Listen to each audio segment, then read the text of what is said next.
През 1992 година в сърцето на София животът ми се промени завинаги. Работех като архивист в малък културен център, когато пред мен се появи мистериозна жена. Тя каза, че се казва Людмила Живкова. Името ми звучеше познато, но нищо не можеше да ме подготви за това, което чух и преживях в този ден. В ръцете й имаше забранена книга и между редовете на тази книга открих много повече от философия. Открих тайни, скрити спомени. И малко по малко открих, че нищо в семейната ми история не е такова, каквото си бях представила. Сред скрити писма и стари снимки бях водена до истини, които бяха погребани в мълчание в продължение на десетилетия. И всяко откровение ме принуждаваше да направя избор. Да продължа да живея в забрава или да нося спомена, който можеше да промени не само моя живот, но и живота на всички, които дойдоха след мен. Това е моята история.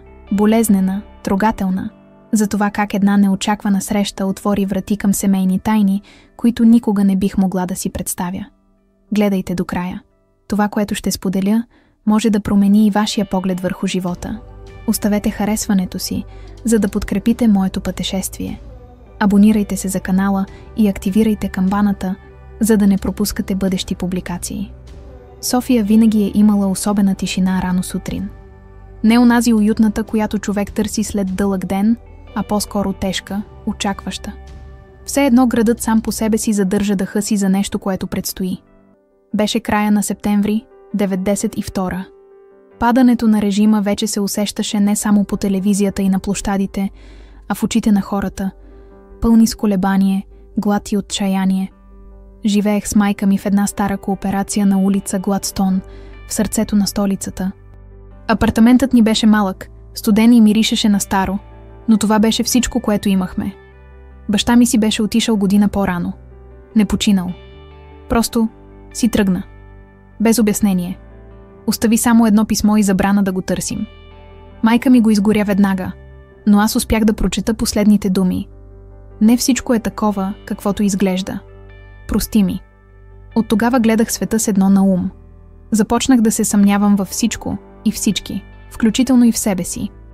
Бях на 21, с нулеви перспективи и все по-свиваща се надежда, че ще намеря смисъл в нещо каквото и да е. Работех като архиварка на половин щат в читалище Христо Смирненски. Работа без бъдеще, без заплата, но поне ми даваше спокойствие и достъп до стари книги, в които можех да се губя. В една сряда, напълно обикновена, докато подреждах прашасали каталози от 70-те, вратата се отвори с трясък и влезе жена. Не се извини. Не попита. Просто застана срещу мен и ме погледна така, сякаш ме познаваше. Беше около 40 годишна, с дълга кестенява коса вързана небрежно и очи, онези очи, които те карат да мълчиш. Бледи, почти сивкави, но сякаш в тях имаше вселена. Не беше красива по стандартите, но имаше нещо величествено. Аура, присъствие. Не бях сигурна дали трябва да я поздравя или просто да замръзна. Изглеждаше така, сякаш самата тя беше излязла от някой от архивите, които съхранявах. Търся една книга, каза. Издадена през 1953. Очерци по източна философия. Името на автора е зачеркнато в повечето екземпляри. Гласът й беше мек, почти шепот, но същевременно категоричен. Повече приличаше на команда, отколкото на молба. Поколебах се. Знаех за книгата. Беше част от колекция, премахната по заповед от бившата държавна сигурност. Бяха ни инструктирали никога да не я показваме. Но нещо в погледа й ме пречупи. Моля, елате с мен, прошепнах и я поведох към заключения шкаф в дъното. Докато вървяхме, тя не каза нищо, само се оглеждаше.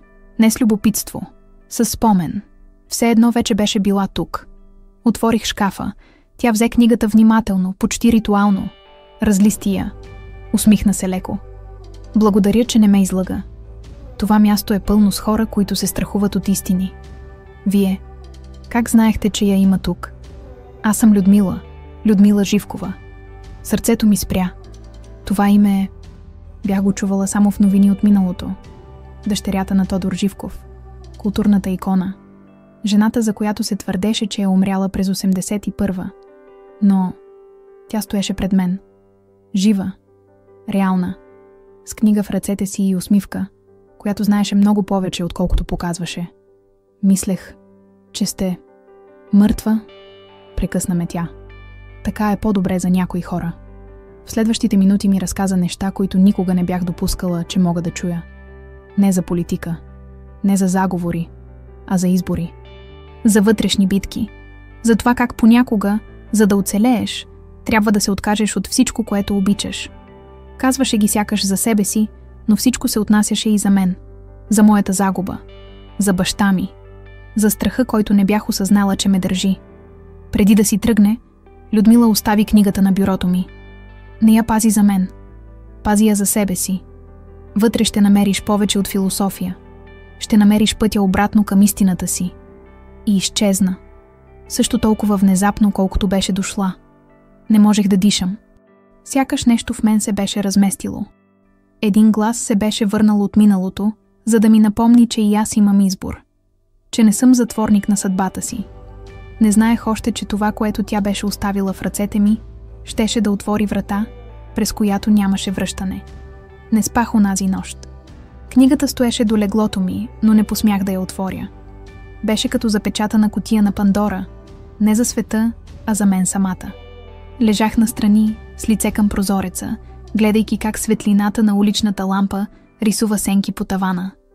В главата ми отекваше гласът ти: пази я за себе си. Какво означаваше това? Защо точно аз? И защо името й беше Людмила Живкова? На сутринта, още преди майка ми да се събуди, седнах на масата в кухнята, включих малката лампа и разтворих книгата. Първите страници бяха обикновени, философски уводи, термини, концепции. Но около страница 30 започнаха странностите. В полетата на текста имаше почерци, смолив, с мастило, дори с неясен червен пигмент, избелял от времето. Някои бяха просто думи: виж, не вярвай, погледни отвъд. Други бяха цели изречения, писани сякаш в отчаяние. Идеите не умират. Умират тези, които ги предават. София не е място. София е състояние на духа. Там, където мълчат книгите, започват истините. Сърцето ми заби лудо. Това не бяха просто бележки. Бяха насочени към някого. Може би към мен. Може би към самата Людмила. Или към други като нея. И тогава между страниците открих нещо, което щеше да промени всичко. Снимка. Стара, избледняла черно-бяла снимка. На гърба й беше написано само вторник, август 1977. На нея, млада жена, която приличаше удивително много на Людмила, стоеше пред вратата на същото читалище, в което работех. А до нея баща ми. Стояха рамо до рамо, усмихнати. Той я държеше за ръката. Разтреперах се, изпуснах снимката. Тя падна на пода и се плъзна под шкафа. Цялото ми тяло отказваше да приеме това, което очите ми вече бяха видели. Баща ми. И тази жена. Години преди да се родя. Какво е правил там? И защо никога не е споменавал нищо подобно? Станах, грабнах палтото си и излязох. Вятърът режеше лицето ми, но аз не го усещах. Вървях машинално по улиците на София, които познавах наизуст, но сега ми изглеждаха чужди. Минах покрай университета, после по БУЛ. Цар-освободител, докато стигнах до библиотеката на БАН. Влязох без план. Просто имах нужда от информация. За нея. За Людмила. Търсих по каталозите, преглеждах стари вестници. Всичко казваше едно и също. Тя починала през 81-а, след мистериозна болест. Официално – мозъчен кръвоизлив. Неофициално – слухове за мистицизъм, за скрито знание, за връзки с източни школи, които дразнели партията. Някои твърдяха, че тя самата искала да напусне страната. Други, че е била заплаха за стария строй. Но никъде, в нито една статия, нямаше намек, че е оцеляла. Нито дума за читалището. Нито дума за баща ми. Когато се върнах у дома, майка ми ме чакаше. Стоеше до прозореца, с чаша чай в ръка и ме гледаше така, сякаш знаеше къде съм била. Сякаш цял живот е чакала този момент. Намери ли я? Попита тихо. Коя? Истината. Млъкнах. Гласът ми изчезна. Не защото нямах отговор, а защото разбрах, че тя знае. Че е знаела винаги. Седнах срещу нея. Погледнах я в очите. Познаваше ли баща ми Людмила? Тя не отговори веднага. Постави чашата на масата. Вдигна ръка към косата си и я прибра зад ухото. Жест, който правеше само когато й беше тежко да говори. Той я следваше. Не като мъж, като вярващ. Като човек, намерил в нея смисъл. Беше част от една група. Наричаха се Кръгът. Обсъждаха идеи, книги, правеха срещи на скришно. Мислех, че е временно. Но той се промени. Започна да крие неща, да излиза нощем, да изгаря писма. И ти нищо не каза? Казах. Много пъти. Но когато някой вярва с цялото си същество, ти не можеш да го върнеш. Само можеш да го изгубиш. Очите й се насълзиха. Не от болка, от примирение. Той замина с нея, нали? Не. Той остана. Но никога вече не беше с нас. Тялом беше тук, духом с нея. Тогава разбрах.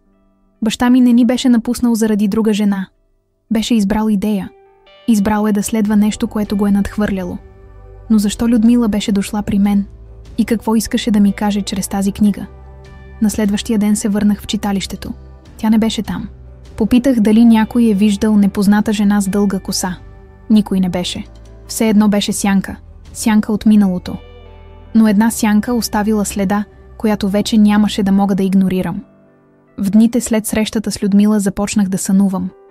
Не обикновени сънища, а онези тежки, от които се събуждаш с усещане, че си живяла друг живот. Сънища, в които вървях по коридори от мрамор, пълни с книги без заглавия, и чувах гласове, шепнещи на езици, които не разбирах, но усещах. Всеки път, когато се събуждах, сърцето ми биеше лудо, а ръцете ми трепереха. И винаги, без изключение, сънят завършваше с едно лице, нейното. Стоеше в сянка, но очите й светеха като фар сред мъгла. Понякога ме викаше по име. Друг път само шепнеше. Отвори. Не можех повече да игнорирам това. Взех книгата отново. Започнах да я чета не като философски текст, а като дневник. Търсех следи, нещо между редовете. Между страница 112 и 113 намерих плик. Старинен, пожълтял, без адрес. Вътре бележка написана с почерк, който вече познавах. Ако си намерила това, значи си готова. Въпросите ти няма да свършат, но ще започнат да имат посока. Ела в четвъртък в 6:30 вечерта. Студентски град. Блок 31, таванското помещение.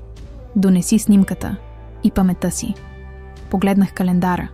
Четвъртък беше утре. Станах от масата, отворих шкафа и извадих снимката. Прибрах я в джоба на палтото. Не казах нищо на майка ми. Знаех, че ако й кажа, ще се опита да ме спре. Или още по-лошо, ще ме разбере. На следващата вечер хванах автобус 94 и слязох на последната спирка. Беше вече тъмно. Блок 31 се извисяваше мрачен и забравен, с излющена мазилка и счупени прозорци. Изкачих се до последния етаж и открих врата, боядисана в черно, с ръждясала дръжка. Почуках. Никой не отговори. Натиснах. Отвори се без усилие. Вътре миришеше на восък и стара хартия. Имаше свещи, книги, снимки по стените, на хора, места, някои с кръгове около лицата, други с изтрити очи. В средата стоеше маса с разтлан плат, а върху него още една снимка. Моята. От преди 5 години. Със същата рокля, която носех на дипломирането си. До нея друга снимка. На баща ми. В униформа. Замръзнах. От сянката въгъла се показа тя. Людмила. Същата. Същото присъствие. Същата непоклатима сила в очите й. Закъсня, каза тихо. Но все пак дойде. Какво е това място? История. Минало. И бъдеще. Твоето място. Не съм те избрала аз. Избра те това, което носиш. Тя ме покани да седна. Взе снимката, която носех, и я постави до останалите. После запали още една свещ и започна да ми говори. Не като учител. Като свидетел. Разказа ми за кръга, за хората, които са търсили истина отвъд режима, отвъд идеологиите, отвъд ограниченията на времето. За ученията, които са смесвали история, философия и интуиция. И за това как всичко било унищожено. Сгрешено. Забравено. Твоят баща беше един от малкото, които разбираха. Не се страхуваше. Знаеше, че знанието без морал е опасно, но и че страхът е по-голям враг. Какво стана с него? Попитах. Жив ли е? Тя замълча. Взе една от снимките от стената. Подаде ми я. На нея човек с лице на баща ми, но с празен, бездушен поглед. Беше направена някъде в чужбина. По дрехите личеше, че е от последните години. Той избра да забрави. Да се откаже. Понякога, за да оцелееш, трябва да умреш отвътре. Сълзите напълниха очите ми. Не защото не разбирах, а защото разбирах прекалено добре. А аз? Ти си различна. Ти още вярваш, дори когато не искаш. Затова си тук. Но трябва да решиш, ще носиш ли това знание или ще го заровиш като него. Мълчах. Вътре в мен се бореха страх и желание. Отговори и бездна. Но знаех, че изборът вече е направен. Още когато отворих книгата. Още когато погледнах в нейните очи. Да, ще го понеса. Тогава запомни, това, което ще научиш, може да те спаси или да те изгуби. Всичко зависи от това, кого питаш и дали ще се осмелиш да отговориш. Тя ми подаде малка тетрадка. Ръчно подвързана, без заглавие. Само едно име на първата страница. Моето. Тетрадката беше тежка. Не като предмет, а като усещане. Пръстите ми трепереха, докато я държах. Все едно в нея имаше нещо живо. Хартията й миришеше на прах, восък и нещо неопределено, като затворена стая, в която никой не е влизал от десетилетия. Разтворих я едва когато се прибрах вкъщи. Майка ми спеше. Апартаментът беше тих, а отвън дъждът биеше леко по перваза. Седнах на пода, облегната на стената, и разлистих първите страници. Не бяха записки. Бяха въпроси, стотици въпроси, някои подредени, други нахвърляни. Всичките към мен, към душата ми. Кога за последно се погледна без да се осъждаш? Какво помниш от баща си, което никога не си казвала на глас? Кога се почувства предадена от истината? Коя част от теб е останала в миналото и чака да я върнеш? Четях ги с буца в гърлото. Не знаех дали плача или просто очите ми отказваха да се затворят. И между тези въпроси, вмъкнати почти незабележимо, се появиха откази от нещо по-голямо. Ръкопис, мемуари или предупреждение. В тях се споменаваше кръгът, наречен огледалната стая. Обясняваше се, че това не е организация, а вътрешно състояние, събиране на хора, които са видели отвъд маската на времето. Водени не от власт, а от нужда да помнят това, което другите са били принудени да забравят.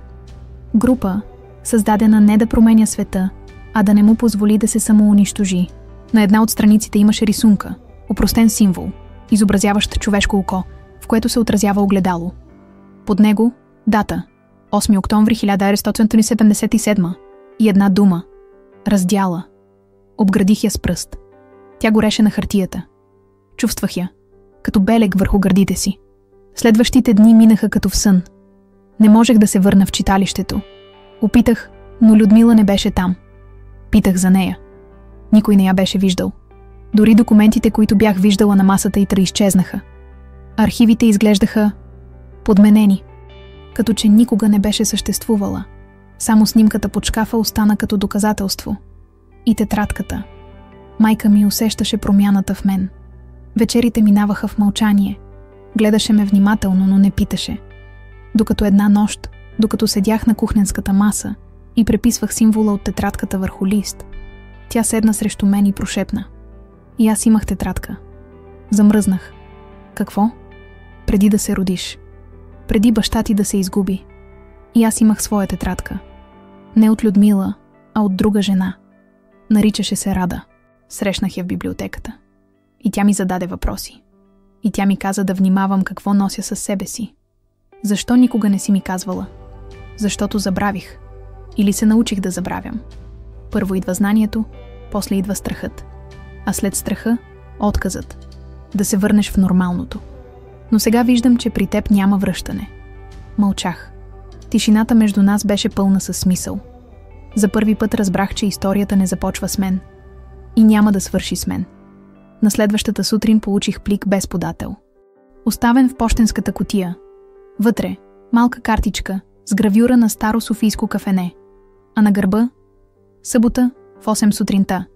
Седни до прозореца. Ще те намерим. Сърцето ми се сви. Страх. Но и желание. Вече знаех, че животът ми е тръгнал по друга пътека. Пътека, по която няма табели. Само знаци за тези, които имат очи да ги видят. В събота станах рано. Облякох се просто. Не гримирах. Не се обадих на никого. Излязох в мъглата на есена София и вървях бавно към посоченото място. Кафенето вече не съществуваше. Беше изоставено, с натрушени прозорци. Но вратата беше открехната. Влязох. Вътре – мълчание. Столове, покрити с платнища. Огледала с избледнели отражения. И една маса до прозореца. Седнах. Чаках. И тогава, на отсрещния стол, сякаш от нищото, се появи той. Мъж на около 60 години. С спокоен поглед. И с снимка в ръцете си. Снимка на мен. Но не тази, която аз имах. Друга. Направена преди 2 седмици. В съня ми. В стая с мраморни стени. Добре дошла обратно, каза той. Погледът ми се залепи за снимката, която той държеше. Беше невъзможно. Аз никога не бях била в такава стая. Никога не бях обличала тази дреха, дълга, тъмносиня рокля с избродиран символ на рамото. Но на снимката това бях аз. Очите ми бяха затворени, а устните ми полуотворени. Сякаш шепнех нещо. В съня си, може би. Или в друго измерение на съзнанието, което тепърва започвах да разбирам. Мъжът остави снимката на масата и ме изгледа с топлина, но и с определена строгост, като учител, който е чакал ученичката си дълго. Не се страхувай, каза спокойно. Ти вече си част от това. Не защото си го избрала, а защото си била избрана. От кого? Той се усмихна леко. Усмивка, която не отговаряше на въпроса, а го отвояваше. От паметта. От това, което е останало незабелязано от света, но запазено в теб. Ти си ключ, Лора. Първият път, когато ме нарече по име, ме прониза студ. Не се бях представила. Не се бях подписвала никъде. И все пак той знаеше. Всичко. Кой сте вие? Казвам се Велин. Бил съм архивист. Като теб. Само че преди повече от 30 години. Работех за отдела по културна сигурност. Търсих и събирах ръкописи, книги, документи, които не бяха за всеки. Но тогава срещнах нея, Людмила. Тя ми показа, че това, което наричах знание, беше само прах. Истината не е в книгите. Тя е между тях. Гласът му трепереше леко, когато произнесе името й, но не от страх. От уважение. И нещо по-дълбоко. Вина. А тя? Людмила. Тя жива ли е? Велин се поколеба. Погледът му се насочи към прозореца, сякаш търсеше думите отвъд стъклото. Не по начина, по който си мислиш. Тялото й може да се е изгубило. Но съзнанието й, идеята й, все още е тук. В теб. В онези, които помнят. Защо аз? Защото носиш част от нея. Не кръв. Нещо по-силно. Избор. Приемане.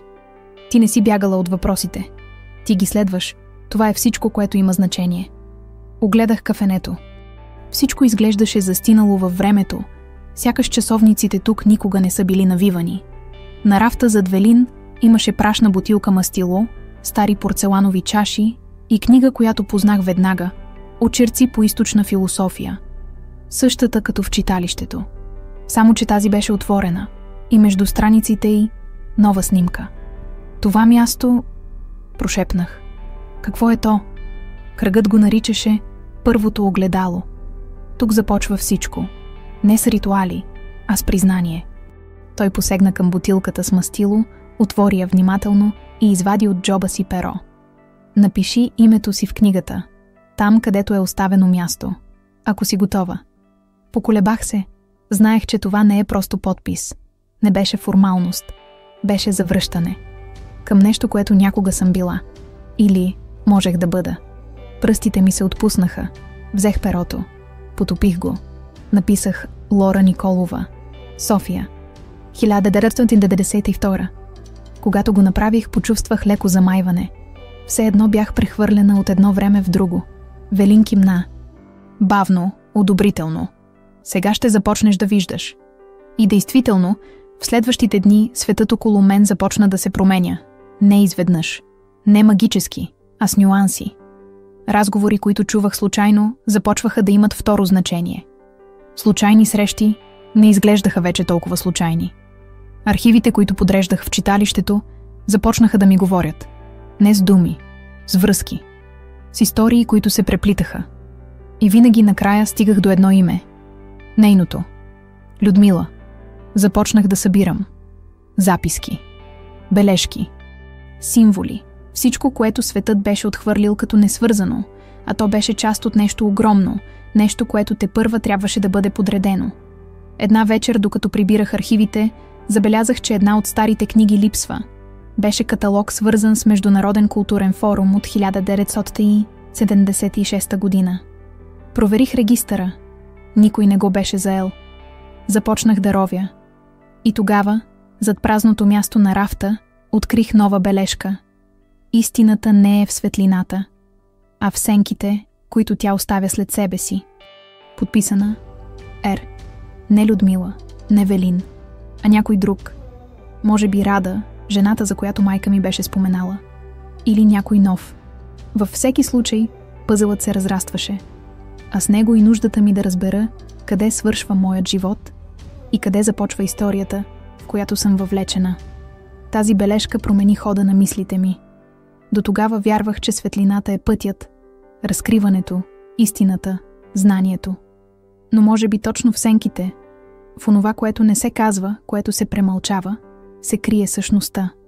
Започнах да се взирам в липсите, в премахнатите редове, в съвпаденията, които преди отхвърлях като случайни. Бележката Р не беше просто послание. Беше нова врата. И аз бях длъжна да я отворя. Прекарах цяла вечер в опити да намеря кой може да е Рада. Спомних си за майка ми. За разговора ни. Веднага след вечеря седнах до нея. Помниш ли повече за Рада? Попитах внимателно. Казваше, че ти е дала тетрадка. Майка ми се замисли. Очите й се замъглиха от спомени, които изглежда дълго е държала заключени. Тя беше различна. Не говореше много. Когато се срещнахме, работеше в една стара книжарница на Ангел Кънчев. Създаваше впечатление на човек, който знае твърде много, но се преструва, че знае малко. Каза ми, че всяка жена има два живота. Този, който живее, и онзи, който се опитва да забрави. Погледнах я мълчаливо. Чаках продължение. Даде ми тетрадката без думи и изчезна. Когато я потърсих отново, книжарницата беше затворена. Нямаше и следа от нея. Все едно никога не е съществувала. На следващата сутрин, още преди да изгрее напълно слънцето, се запътих към улица Ангел Кънчев. Малка, тиха, с павета, които пазят стъпките на десетилетия. Книжарницата, която описваше майка ми, вече беше фризьорски салон. Но фасадата – същата. Над вратата още стоеше железният надпис, само че сега беше ръждясал и трудно четим. Притиснах се към стъклото и се загледах вътре. Нищо особено, столове, огледала, но въгъла, стара витрина, която явно не беше изнесена, с книги. И между тях, с гръб към мен, тетрадка. Сърцето ми се ускори. Влязох. Жената зад касата ме изгледа равнодушно. Само разглеждам, промълвих и се приближих до витрината. Отблизо вече бях сигурна. Това беше същият тип тетрадка като моята. Пожълтяла, подвързана ръчно, съгли, протрити от време. Без да питам, я взех. Отворих я бавно. И още на първата страница, ръкописно. До тази, която ще дойде след мен. Ако четеш това, значи си готова да си спомниш. Подпис. Ръпо. Цялото ми тяло се наелектризира. Погледнах жената зад касата. Тази тетрадка продава ли се? Тя се изсмя кратко. Не. Остана тук, когато купих мястото. Мислех да я изхвърля, но нещо не ми позволи. Може ли да я взема? Погледна ме дълго. После свира мене. Ако ти трябва, вземи я. Понякога нещата намират собствениците си сами. Излязох от магазина с тетрадката притисната до гърдите. Въздухът навън беше по-лек. Все едно София сама ми беше дала разрешение да продължа. У дома я отворих на втория лист. Беше написано нещо като изповед. История на жена, която търси себе си между пластовете на истините, които светът ѝ е наложил. Но между редовете – кодове, символи. Анархично написани думи с различен наклон на почерка, сякаш са добавени от различни хора през годините. И всичко водеше към едно – карта.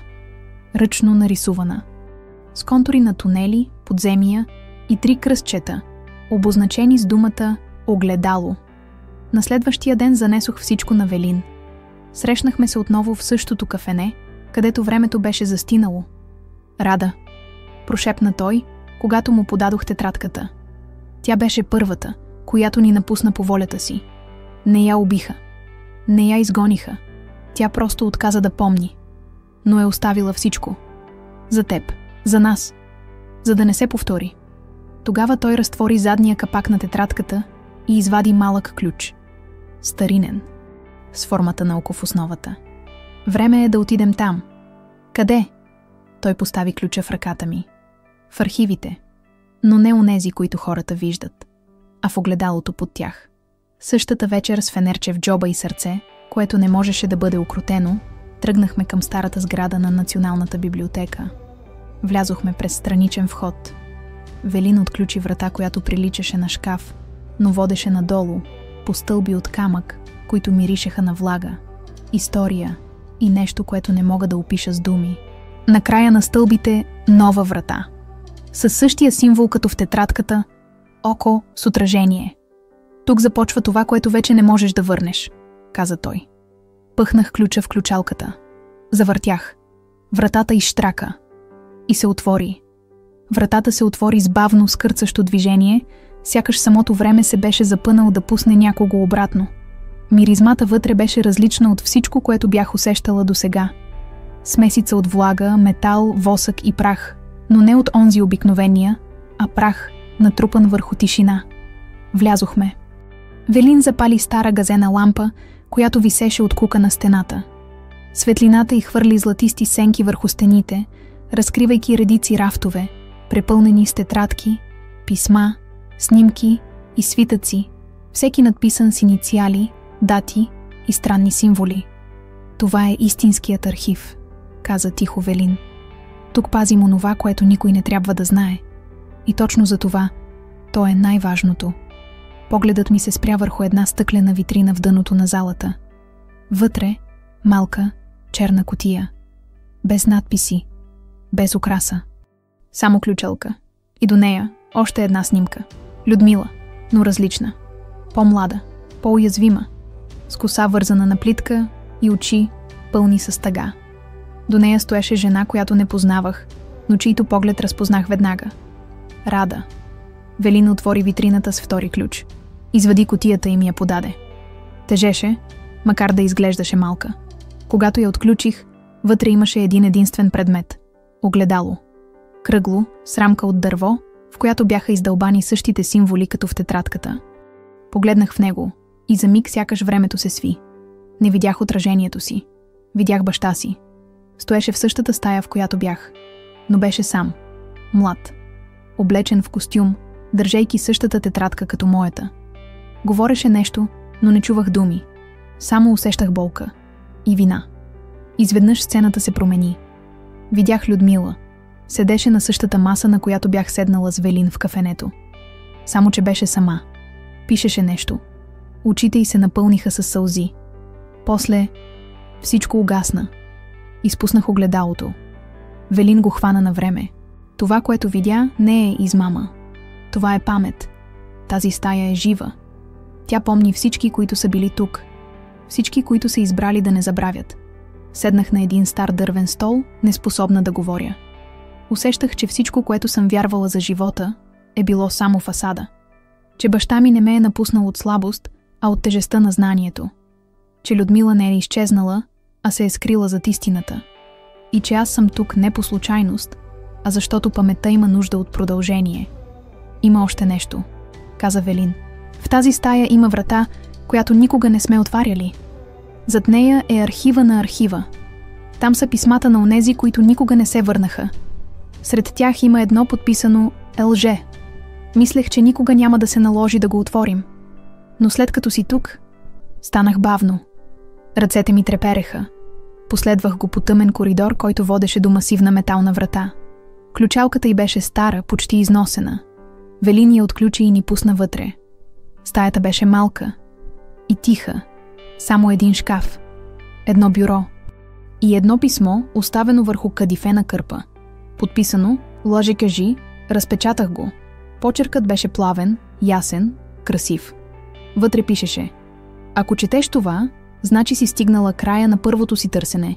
Истината не е крайна цел. Тя е път. И пътят ти минава през болка, през съмнение и през избор. Аз избрах да замълча, за да оцелея идеята. Сега тя е твоя. Не я защитавай, покажи я. Истините, които се крият, се превръщат в митове. А митовете – в лъжи. Ти си мостът, не към миналото, а към това, което следва. Людмила! Сълзите ми капеха върху хартията. Все едно я чувах.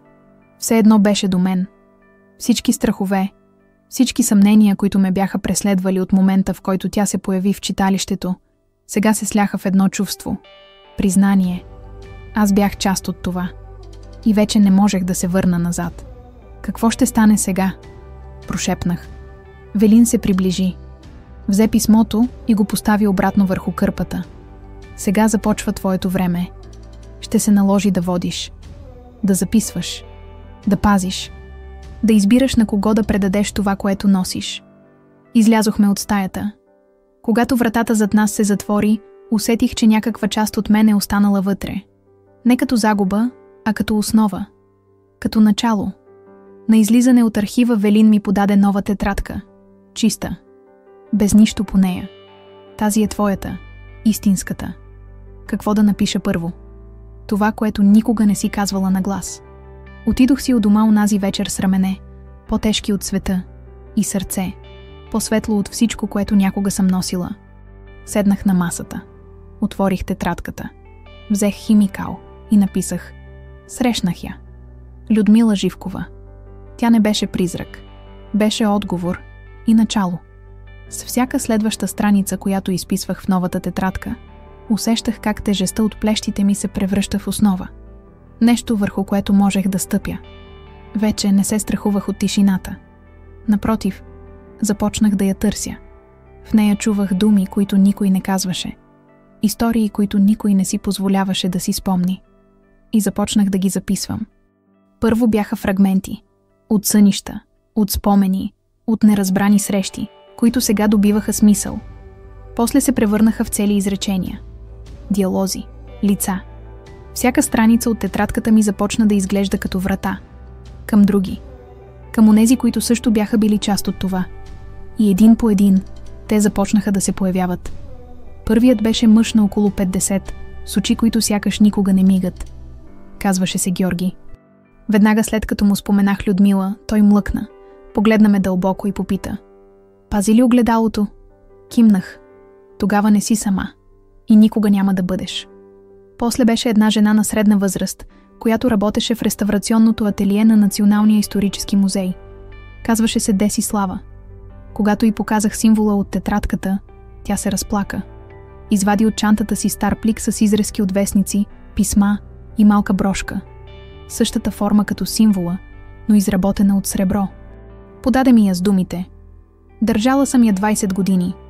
Чаках някой като теб. Не разбирах още напълно какво значи да съм като мен, но чувствах, че вече не се движа сама.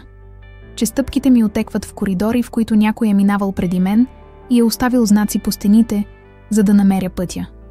А в сънищата си вече не бях сама. Людмила беше там. Не като дух, като присъствие.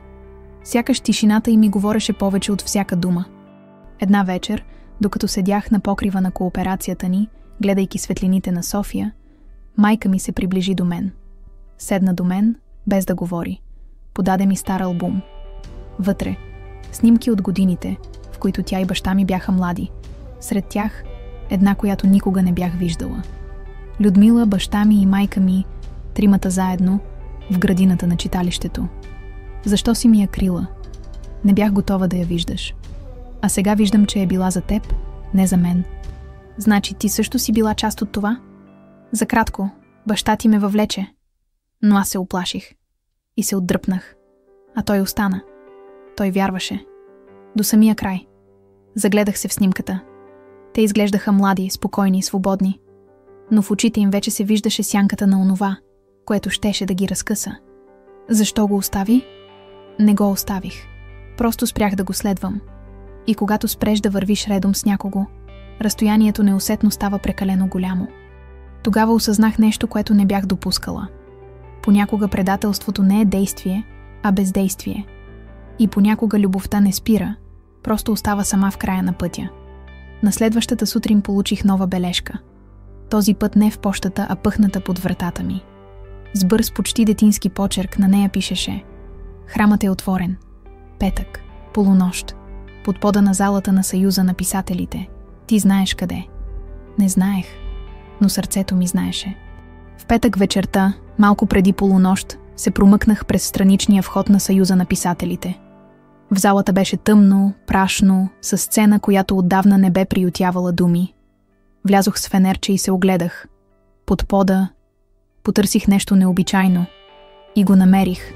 Една от дъските скърцаше различно. Повдигнах я. Отдолу, малък отвор, едва проходим. Спуснах се. Това, което открих, не беше просто скривалище. Беше светилище. Стая, пълна с символи, ръкописи и на стената огромно огледало, напукано по диагонал, но все още цяло. В средата млада дървена маса, а на нея свещ. Запалих я. В отражението си не видях само себе си. Видях всички. Баща ми, Людмила, Рада, Велин, Георги, Десислава и още. Лица, които не познавах, но усещах. Те бяха част от мен.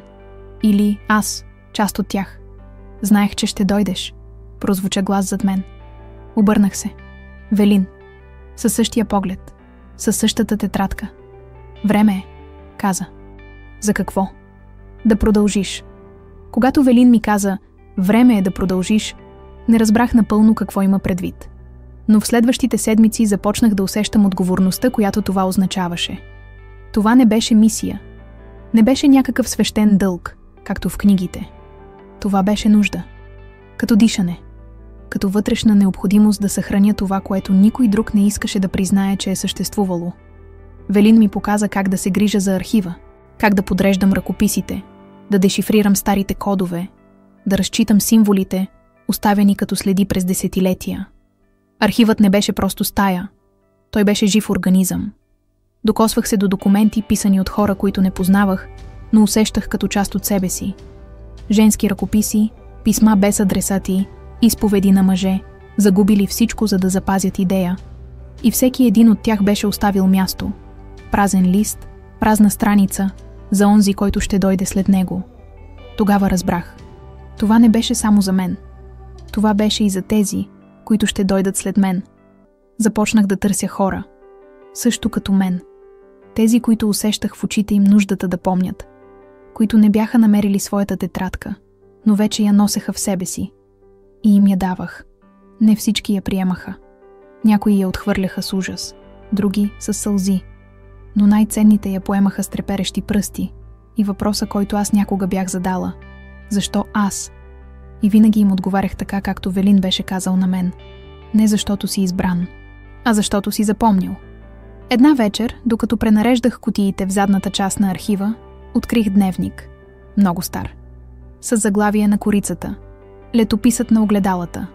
Беше ръкопис, воден от самата Людмила.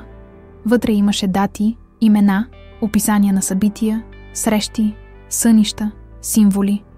И на последната страница нещо, което не очаквах. Лора. Ако някога прочетеш това, значи си се върнала. Не при мен, а при себе си. Няма да ти кажа какво да правиш. Никога не съм искала да водя. Само да запомня. Сега твой ред е. Паднах на колене.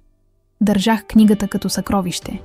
И за първи път си позволих да кажа на глас: ще го направя. Обещавам. След тази вечер всичко се промени.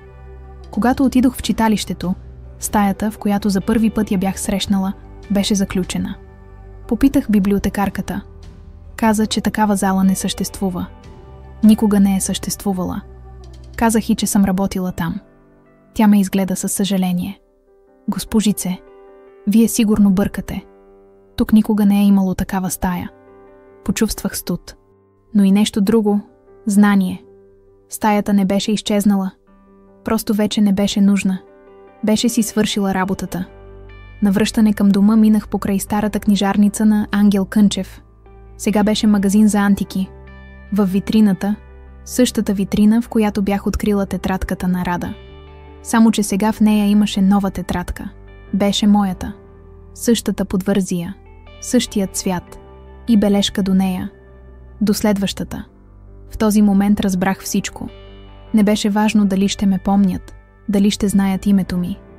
Важно беше да оставя тишина, в която някой друг да може да чуе. Прибрах се. Седнах до прозореца, извадих новата си тетрадка и започнах да пиша. Не историята на архива, а своята. Защото само когато историята стане лична, тя спира да бъде мит и става памет. Няколко дни по-късно в пощенската ми кутия се появи плик. Без адрес. Само с една дума на гърба. Благодаря. Вътре снимка. Напълно непознато момиче, държащо тетрадката, която аз бях оставила. И очи, същите като моите. Същите като на Людмила. Усмихнах се. Цикълът продължаваше. Снимката на момичето не беше просто доказателство, че някой я е открил. Тя беше огледало. Ново, чисто, готово да отразява нови истини. Задържах я в ръцете си дълго. Усещах тежестта на онова, което предавах. Не като бреме, а като дъх, който продължава да се носи в тишината, дори когато никой не говори. И тогава, за пръв път от месеци, реших да се върна на място, което бях избягвала. Гробът на баща ми. Не беше пищен, нито поддържан. Един обикновен камък в края на гробишния парк, с мъх между буквите и избелели цветя. Коленичих. Поставих снимката на момичето до надгробната плоча. И заговорих не на ум, а на глас. Татко, сега разбирам.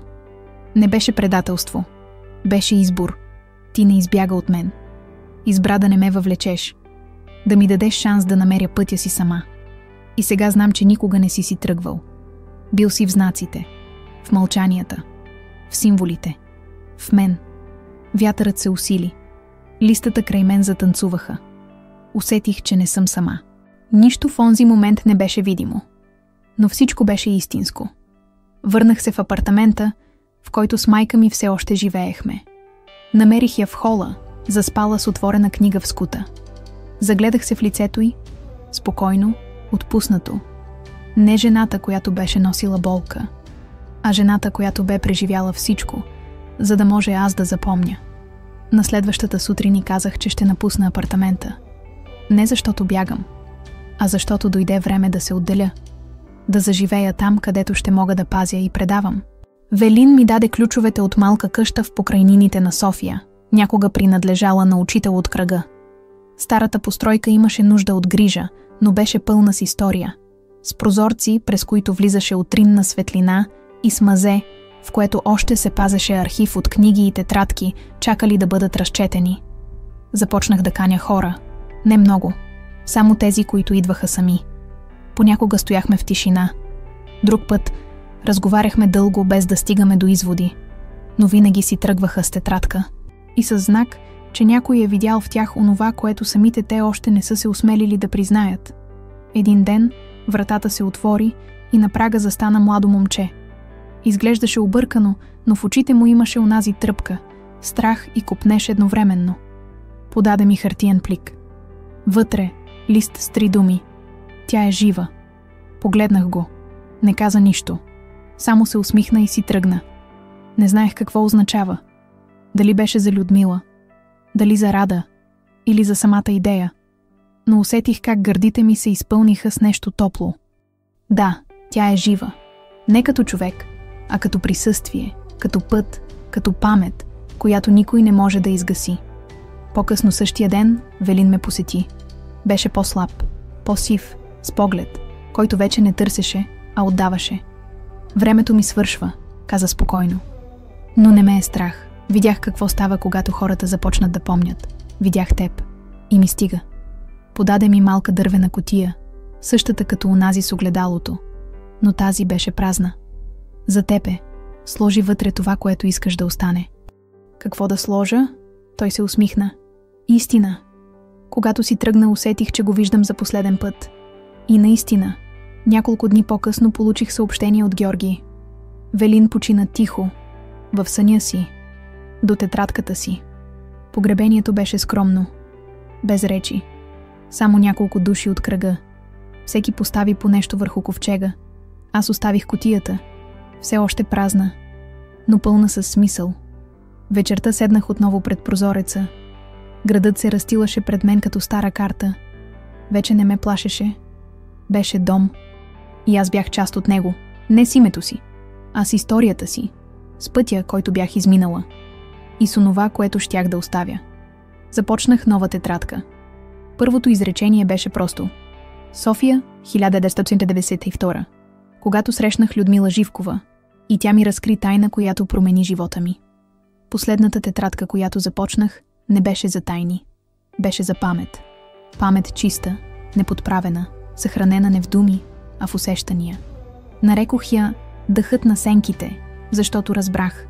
Онова, което оцелява през поколенията, не е шумът на гласовете, а тишината между тях.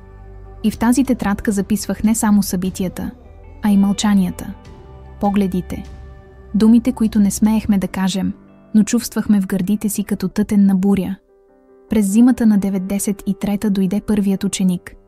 Не го очаквах. Не го бях търсила. Сам ме намери. Казваше се Емил. Беше само на 17, с очи на човек, който вече беше видял твърде много. Държеше в ръцете си стара тетрадка, подвързана с прежда. Подаде ми я без да каже нито дума. Отворих я. Почеркът беше женски. На майка му. На последната страница символът на огледалото и кратко изречение: Ако ме няма, намери Лора. Поканих го вътре. Направих чай. Говорихме цяла нощ. Не за идеи, не за философии, а за това как се оцелява, когато си изгубил всичко, освен усещането, че има нещо повече. Оставих го да пренощува. На сутринта му подадох нова тетрадка. Напиши първото си изречение. И нека бъде честно.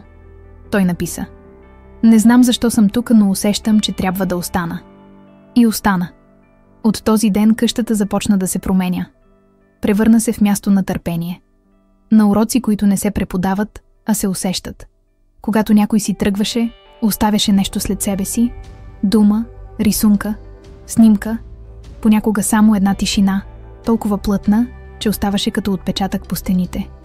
И в един от онези дни, когато слънцето се задържаше по-дълго от обикновенно, получих писмо. Отдалечено. От Франция. Неразпознаваем подател. Вътре снимка. Людмила. Много възрастна. На пейка в градина, с книга в ръцете си и усмивка на лице. На гърба, изписано на ръка. Всяка истина намира дом. Благодаря, че не я заключи. Не можех да повярвам. Тя беше жива. Някъде. Или поне беше била. Не търсих потвърждение. Не проверих адрес. Защото не ми трябваше. Това беше нейната последна следа. И беше достатъчна. Станах. Излязох навън. Въздухът беше остър, но чист. Снегът скърцаше под краката ми. Гледах небето. И си спомних всичко. Първия път, когато я видях.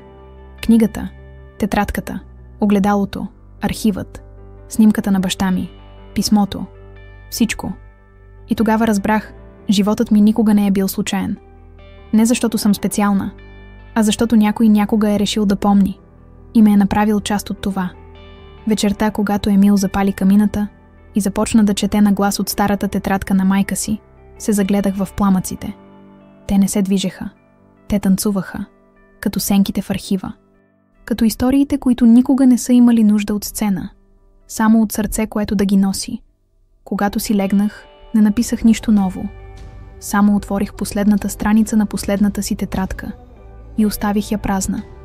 За тази, която ще дойде след мен. А на гърба й изписах: Ако четеш това, помни. Истината не е нещо, което притежаваме. Тя е нещо, което носим. И когато вече не можем да я носим, предаваме я нататък. И затворих корицата.